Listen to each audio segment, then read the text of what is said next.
وزیر اعظم عمران خان کی ہدایت پر ملک کی تاریخ کا بڑا اقدام ہونے جا رہا ہے۔ وفاقی حکومت نے پہلی مرتبہ قادیانیوں کو قومی اقلیتی کمیشن میں شامل کرنے کی منظوری دے دی ہے۔ وزارت مذہبی امور کو اقلیتی کمیشن کی تشکیل نو کے لیے ہدایات بھی جاری کر دی گئی ہیں۔ مزید بات کریں گے اس بارے میں بیورو چیف اسلام آباد سہیل بھٹی ہمارے ساتھ موجود ہیں۔ سہیل بھٹی، اس خبر کے حوالے سے مزید اپڈیٹ کیجیے۔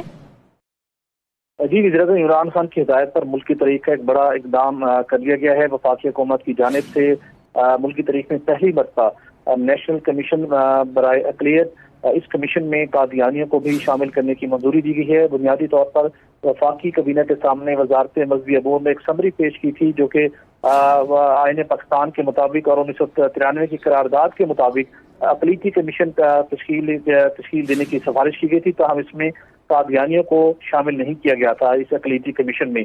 تاہم کچھ وفاقی وزراء نے اس معاملے کو ٹیک اپ کیا، جس کے بعد وزیر اعظم عمران خان نے یہ ہدایت کی کہ قادیانیوں کو چونکہ 1973 کے آئین غیر مسلم قرار دیا جا چکا ہے، لہٰذا ان کو بھی اقلیتی کمیشن میں شامل کیا جائے، اس کمیشن کی تشکیل نو کی جائے اور کمیشن کا سربراہ بھی اقلیتی ممبر کو بنایا جائے گا۔ اس حوالے سے وزارت مذہبی امور کو کمیشن کی نئی حیت اور نظر ثانی شدہ ٹیوار ترتیب دینے کی ہدایت کی گئی ہے۔